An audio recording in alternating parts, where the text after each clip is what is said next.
சட்டங்கள் நம் இதயத்தை, நம் பலத்தை அல்லது பலவீனத்தை காட்டும் ஒரு கண்ணாடி தான். அது நாம் இந்திய பிரஜையாக நடந்து செல்ல வேண்டிய பாதையை காட்டும் ஒரு வெளிச்சம். ஆனாலும் சட்டங்கள் முழுவதுமாக பின்பற்றப்பட உண்மையான நல்ல இதயம் தேவை. உண்மையான இதயத்தை எப்படி பெற்றுக்கொள்வது? வாருங்கள், இன்றைய தியானம் அதற்காகத்தான்.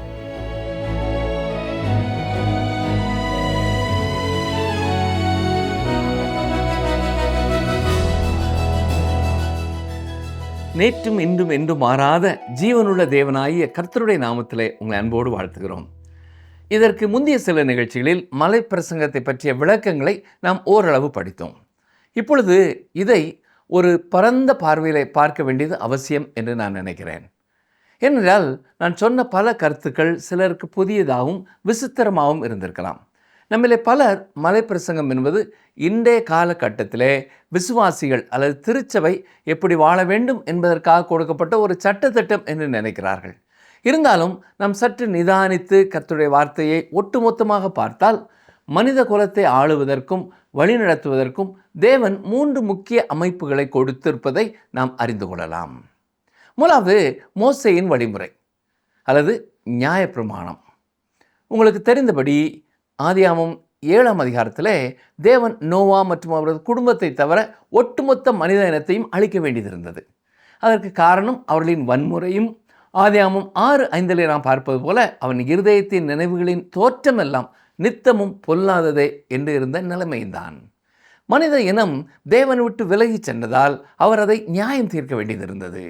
இந்த பூமியில் இருந்த நிலையிலே ஒரு மனிதனையும் அவன் குடும்பத்தையும் மட்டுமே அவரால் காப்பாற்ற முடிந்தது.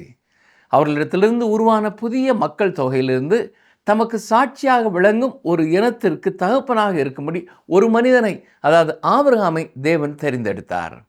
உண்மையில் அவர்களுக்கு ஒரு தேசத்தை கொடுத்து அவர்களை எண்ணற்ற ஒரு பெரிய ஜாதியாக்கி அவர்களை உலகிற்கே ஒரு ஆசீர்வாதமாக மாற்ற தேவன் திட்டமிட்டார்.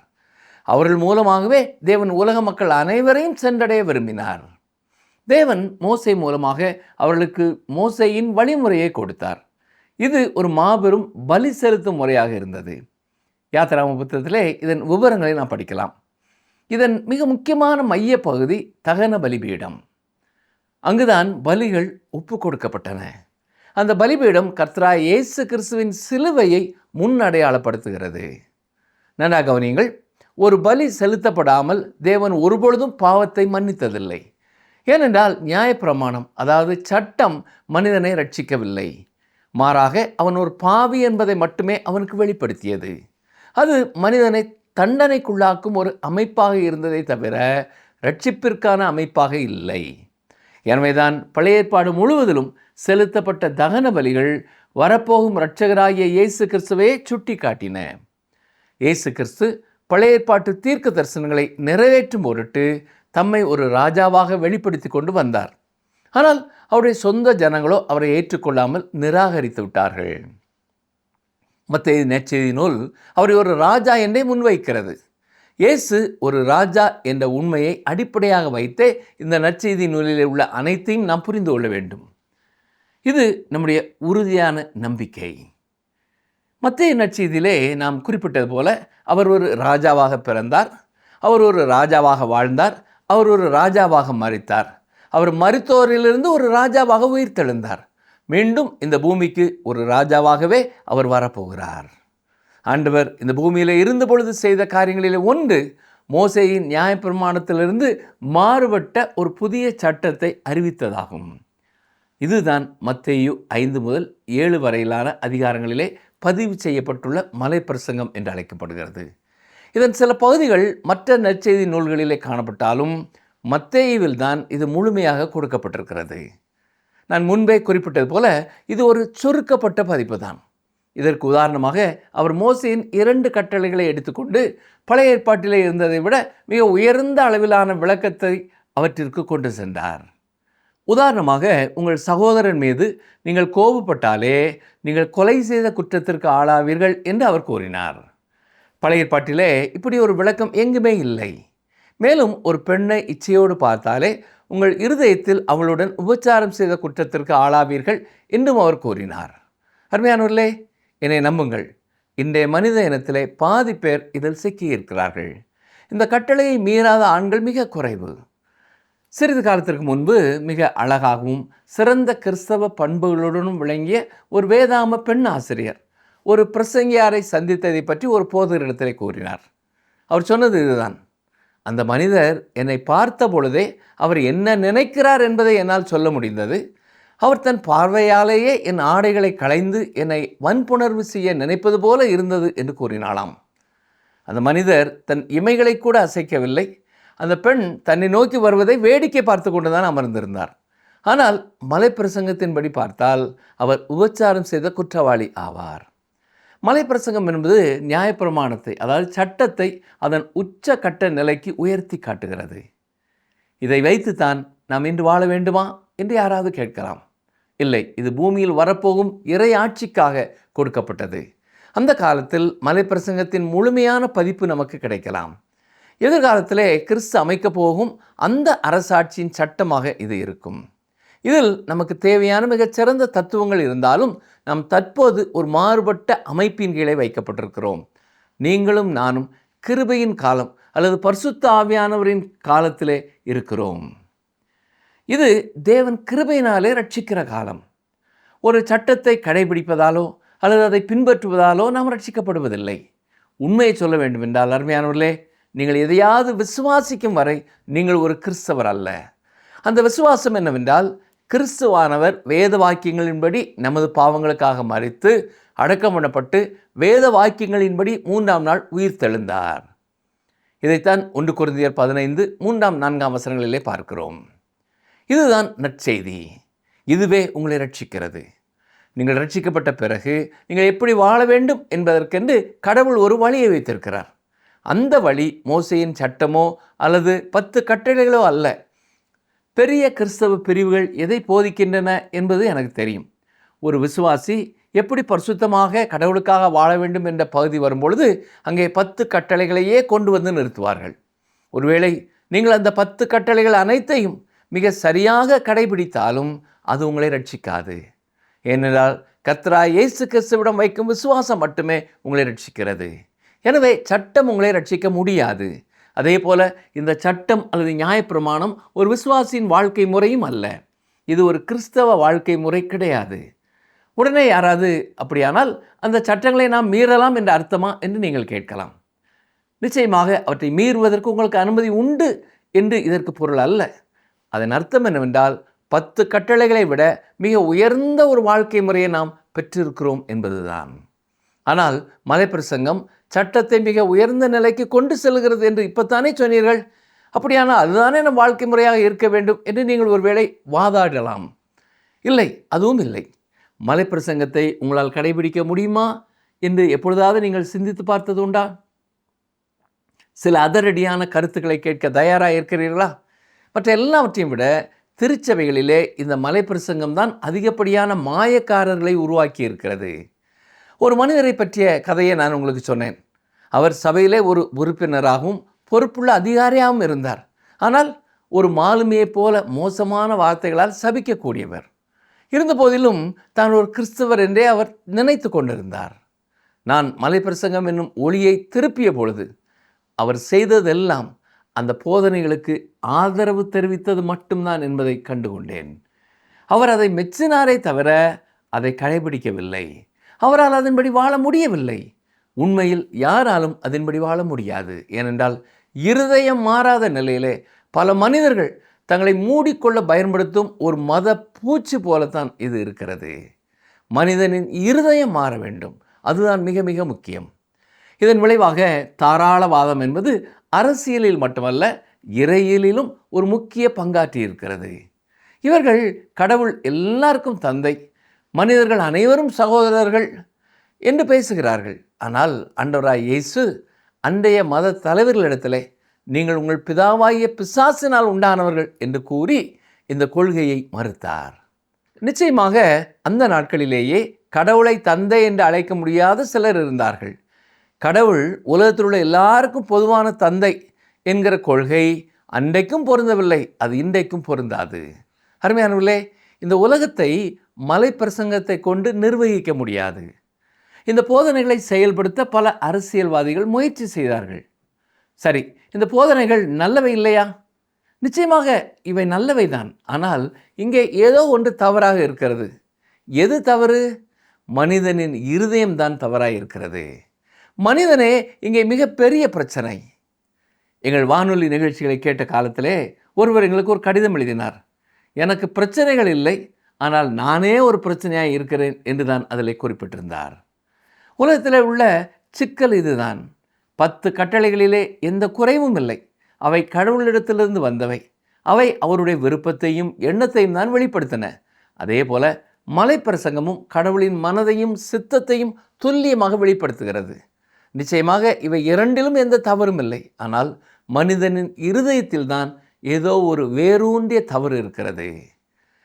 மத்தேயு நற்செய்தியிலே ஆண்டவராய் இயேசு சொல்லும் வார்த்தைகளை கவனியுங்கள். அவரே பிரச்சனை எங்கே இருக்கிறது என்று உங்களுக்கு சொல்வார். மத்தேயு 15ஆம் அதிகாரம் 18 முதல் 20ஆம் வசனம் வரை பாருங்கள். வாயிலிருந்து புறப்படுகிறவைகள் இருதயத்திலிருந்து வரும், அவைகளே மனுஷனை தீட்டுப்படுத்தும். எப்படியெனில் இருதயத்திலிருந்து பொல்லாத சிந்தனைகளும் கொலைகளும் விபசாரங்களும் வேசித்தனங்களும் களவுகளும் பொய் சாட்சிகளும் தூஷணங்களும் புறப்பட்டு வரும். இவைகளே மனுஷனை தீட்டுப்படுத்தும். கை கழுவாமல் சாப்பிடுகிறது மனுஷனை தீட்டுப்படுத்தாது. கைகளையும் உடலையும் கழுவ சொல்லும் ஒரு மதத்தை நீங்கள் வைத்திருக்கலாம். பலவிதமான சடங்குகளையும் ஆராதனை முறைகளையும் நீங்கள் பின்பற்றலாம். ஆனால் இருதயமே இங்கே பிரச்சனை. இன்று மனிதனுக்கு தீர்க்க முடியாத இருதய நோய், அதாவது பாவம் இருக்கிறது. இதற்கு உடற்பயிற்சி செய்வது உதவாது. மனிதனுக்கு தேவை உடற்பயிற்சி அல்ல, இயேசு கிறிஸ்துவே. கர்த்தராய் இயேசு கிறிஸ்து ஒருவரால் மட்டுமே மறுபடியும் பிறத்தல் எனும் அற்புதத்தின் மூலம் இருதயத்தை மாற்ற முடியும். நிக்கோதேமு என்ற ஒரு நற்பண்புள்ள மரியாதைக்குரிய பரிசேயனிடத்தில் கூட இயேசு கிறிஸ்து நீ மறுபடியும் பிறக்க வேண்டும் என்றுதான் சொன்னார். இன்று மறுபடியும் பிறத்தல் என்ற வார்த்தை தவறாக பயன்படுத்தப்பட்டாலும் அது ஒரு மகத்தான அற்புதமான உண்மையாகும். பிரியமானவர்களே, உங்களுக்கும் எனக்கும் மறுபடியும் பிறத்தல் என்பது மிகவும் அவசியம். ஏனென்றால் நமக்குள் அந்த பழைய பாவ சுபாவம் இருக்கிறது. இருதயத்திலிருந்து என்னென்ன புறப்பட்டு வரும் என்று ஆண்டவராய் இயேசு சொன்ன பொழுது அவர் ஏதோ ஒரு அந்நிய மனிதனை பற்றி மட்டும் பேசவில்லை. என் இருதயத்தை பற்றியும் உங்கள் இருதயத்தை பற்றியும் தான் அவர் பேசினார்.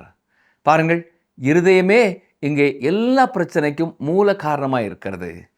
அப்போஸ்தலனாகிய பவுல் இந்த உண்மையை இன்னும் விரிவாக விளக்குகிறார்.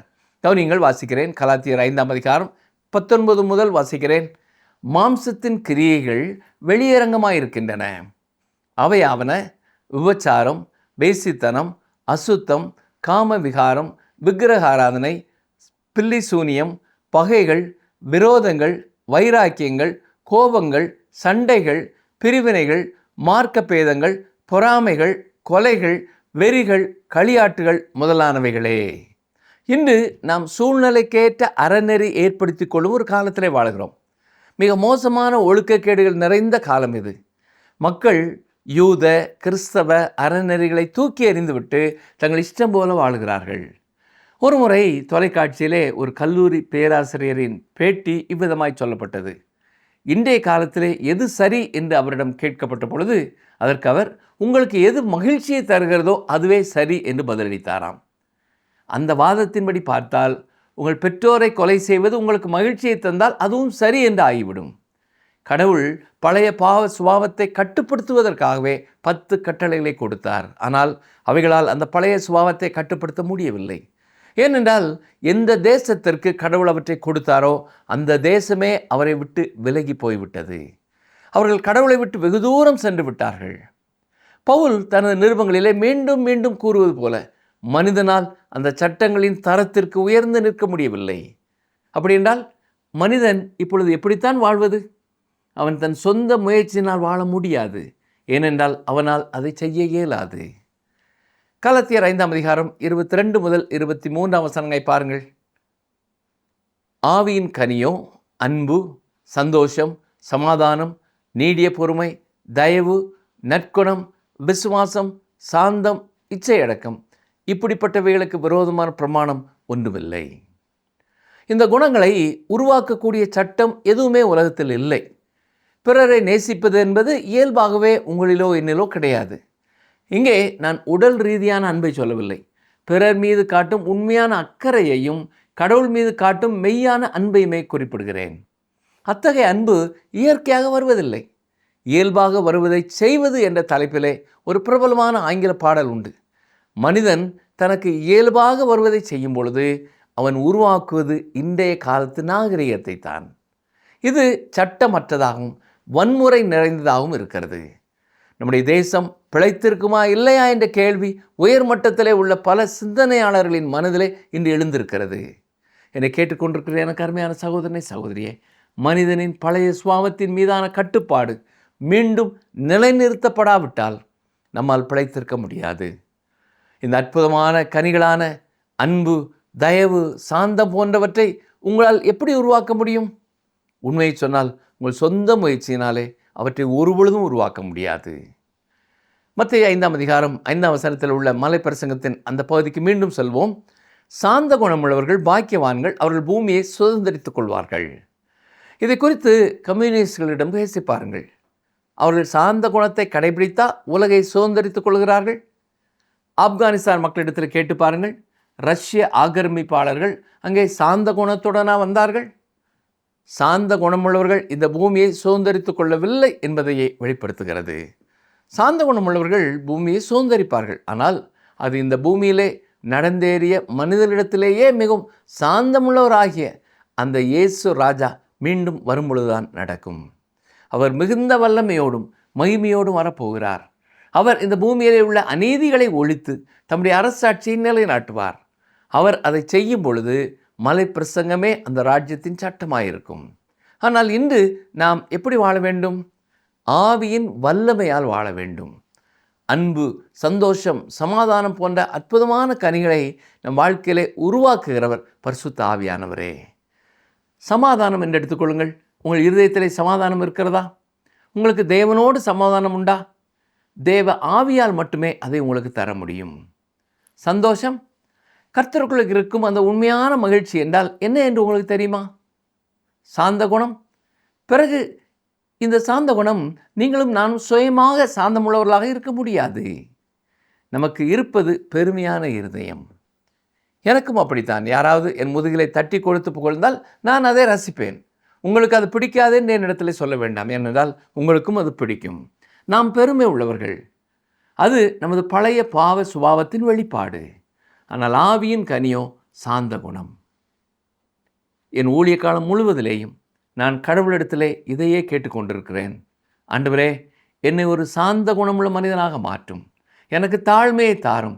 நான் எப்படிப்பட்ட ஒரு கிறிஸ்தவனாக இருக்க வேண்டுமோ அப்படிப்பட்ட ஒருவனாக என்னை மாற்றும் என்று நான் ஜெபித்து கொண்டே இருக்கிறேன். இதை எனக்காக நானே செய்து கொள்ள முடியாது. பரிசுத்த ஆவியானவர் மூலமாக தேவன் நமக்காக இதை செய்ய விரும்புகிறார். அருமையானவர்களே, இது ஒரு புதிய வாழ்க்கை முறை. இது மோசேயின் சட்டத்திட்டமும் அல்ல, மலை பிரசங்கமும் அல்ல. இது முற்றிலும் புதியது. தேவன் பரலோகத்திற்குரிய சகல ஆவிக்குரிய ஆசீர்வாதங்களினாலும் நம்மை ஆசீர்வதித்திருக்கிறார். அவர் நமக்கு கொடுத்திருப்பது இந்த ஆவிக்குரிய ஆசீர்வாதங்களே. இப்பொழுது நாம் இந்த உலகத்திலே சாந்த குணத்தோடும் மனத்தாழ்மையோடும் தேவ ஆவியின் வல்லமையினாலும் நடக்க வேண்டியவர்களாக இருக்கிறோம். இன்று நாம் பரிசுத்த ஆவியினால் நிறைந்திருக்க வேண்டும். அதுவே தேவனுக்காக வாழ்வதற்குரிய பலனை நமக்கு கொடுக்கிறதா இருக்கிறது. அது நம் வாழ்க்கையிலே கனிகளை உண்டாக்குகிறது. தேவனுக்கு ஊழியம் செய்ய நம்மை தகுதிப்படுத்துகிறது. இதுவே நாம் அழைக்கப்பட்டிருக்கும் மிக உயர்ந்த உன்னதமான ஒரு நிலையாகும். இப்பொழுது நீங்கள் மலை பிரசங்கத்தை அதன் உண்மையான பார்வையிலே புரிந்து கொண்டிருப்பீர்கள் என்று நான் நம்புகிறேன். மலை பிரசங்கம் என்னும் அந்த அறநெறிகளை அவர் அறிவித்த அந்த மலையிலிருந்து இப்பொழுது நாம் கீழே இறங்கி வருகிறோம். இந்த பூமியை ஆள்வதற்கு அவர் மீண்டும் வரும் பொழுது இந்த சட்டத்தை அமல்படுத்துவதற்குரிய சகல வல்லமையும் அவரிடத்தில் இருப்பதை இனி நாம் பார்ப்போம். நாம் இதுவரை கவனித்த உண்மைகள் ஒரு விசுவாசிகளின் வாழ்க்கையை வெறும் கடமைகளின் தொகுப்பாக பார்க்காமல் ஒரு மாபெரும் உருமாற்றமாக பார்க்கிறமை அழைக்கிறது. இன்று நாம் கற்றுக்கொண்ட சத்தியங்களை ஒரு முறை கூட நாம் நினைவுபடுத்திக் கொள்வோம். மலை பிரசங்கம் என்பது நாம் நம்முடைய பலத்தால் ஏறி செல்ல வேண்டிய ஒரு ஏணி அல்ல. மாறாக அது நம்முடைய பாவ நிலைமையை துல்லியமாக காட்டும் ஒரு கண்ணாடி. என்னால் இவ்வளவு தூய்மையாக இருக்க முடியாது என்று நாம் எப்பொழுது கைவிரித்து சிலுவை அடியில் சரணடைகிறோமோ அப்பொழுதுதான் உண்மையான கிறிஸ்தவ வாழ்க்கை தொடங்குகிறது. சட்டம் நம்மை குற்றவாளியாக நிறுத்துகிறது. ஆனால் கிறிஸ்துவின் கிருபை நம்மை விசுவாசிகளாக மாற்றுகிறது. மேலும் மத சடங்குகள், கை கழுவுதல், வெளிப்படையான ஒழுக்கங்கள் என எதுவுமே மனிதனை மாற்றவில்லை என்பதை வரலாறு நிரூபித்திருக்கிறது. பிரச்சனை வெளியிலே இல்லை, இருதயத்திற்குள்ளே தான் இருக்கிறது. நானே ஒரு பிரச்சனை என்று நாம் ஒப்புக்கொள்ளும் தாழ்மையே பரிசுத்த ஆவியானவர் நமக்குள் கிரியை செய்ய தேவையான கதவை திறக்கிறது. மறுபடியும் பிறத்தல் என்பது ஒரு மத மாற்றம் அல்ல, அது ஒரு சுபாவ மாற்றம். மூன்றாவதாக, இன்று நாம் வாழும் இந்த கிருபையின் காலத்திலே நாம் 10 கட்டளைகளுக்கோ அல்லது மலை பிரசங்கத்தின் சட்டங்களுக்கோ அடிமையாக இல்லை. மாறாக அவற்றை விட உயர்ந்த பரிசுத்த ஆவியானவரின் ஆளுகைக்குள்ளே இருக்கிறோம். நம்முடைய சுய முயற்சினால் சாந்த குணத்தை உருவாக்க முடியாது. நம்முடைய பெருமையான இருதயத்தை நாமே உடைக்க முடியாது. ஆனால் நமக்குள் வசிக்கும் பரிசுத்த ஆவியானவர் ஒரு கிளையிலே கனி உருவாவது போல இயல்பாகவே அன்பையும் சாந்தத்தையும் சமாதானத்தையும் உருவாக்குகிறார். அன்பானவர்களே, கிறிஸ்து மீண்டும் அரசராக வரும்பொழுது மலை பிரசங்கம் இந்த பூமியின் சட்டமாகும். ஆனால் அதுவரை இந்த வன்முறை நிறைந்த உலகத்திலே நீங்கள் ஆவியின் பலத்தால் மட்டுமே ஜெயமுள்ள வாழ்க்கை வாழ முடியும். ஆண்டவரே, என் பழைய சுபாவத்தை அடக்க என்னாலே முடியாது, உம்முடைய பரிசுத்த ஆவியினால் என்னை நிரப்பும் என்ற ஒரு எளிய ஜெபமே உங்களை அந்த உயர்ந்த நிலைக்கு அழைத்து செல்லும். இன்று உங்களுடைய வாழ்க்கையை நடத்துவது எது? உங்கள் சுய முயற்சியால் வரும் மத பூச்சா அல்லது ஆவியானவர் தரும் உயிருள்ள கனியா? நேரம் எடுத்து கொஞ்சம் யோசித்து பாருங்கள். கர்த்தர் தாமே உங்கள் வாழ்க்கையை உள்ளும் புறமும் அவருடைய வல்லமையினாலே ஆசீர்வதிப்பாராக. ஜெபம் செய்வோம். எங்களை நேசிக்கிற எங்கள் அன்பின் ஆண்டவரே, உம்முடைய உன்னதமான உள்ளத்தின் ஆழங்களை புரிந்து கொள்ள எங்களுக்கு உதவி செய்ததற்காக நன்றி செலுத்துகிறோம். சட்டங்களுக்கு எங்களால் கீழ்ப்படிய முடியாது என்பதை நாங்கள் ஒத்துக்கொண்டவர்களாக உம்முடைய கிருபையை நம்பி உம்முடைய பாதத்திலே வந்து பாவ மன்னிப்பின் நிச்சயத்தையும் பரிசுத்த ஆவியின் வல்லமையினாலே வாழும் வல்லமையும் பெற்றுக்கொள்ள நேரே கிருபை செய்யும். இப்பொழுதும் என்னோடு இணைந்து ஜெபிக்கிற ஒவ்வொரு சகோதரனையும் ஒவ்வொரு சகோதரியையும் உண்மையான ஆவியின் கனிகளை கொடுக்கக்கூடியவர்களாக கர்த்தர் மாற்ற வேண்டும் என்று ஜெபிக்கிறோம். துதி, கன, மகிமை எல்லாவற்றையும் என்னுடைய வாழ்க்கையிலே உமக்கே ஏற்றுக்கொள்ளும். இயேசு கிறிஸ்துவின் நாமத்தினாலே வேண்டிக் கொள்கிறோம் பிதாவே, ஆமென்.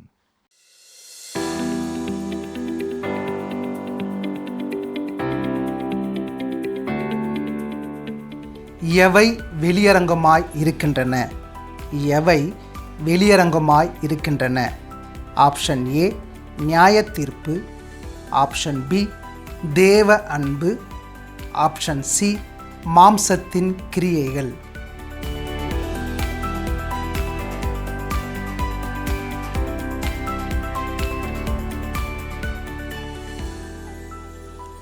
ஆண்டவராகிய இயேசு கிறிஸ்து நானே வழி என்று கூறினார். அந்த வழியில் நடந்து சென்றால் நித்திய ராஜ்யம் அடைவது நிச்சயம்.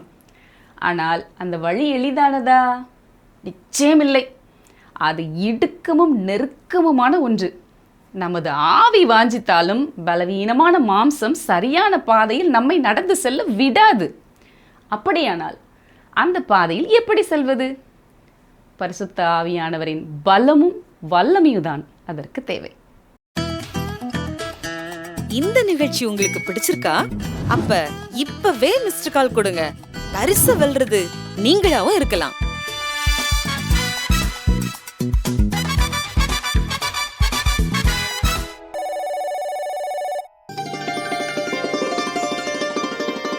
கர்த்தர் தாமே உனக்கு முன்பாக போகிறவர். அவர் உன்னோடே இருப்பார்.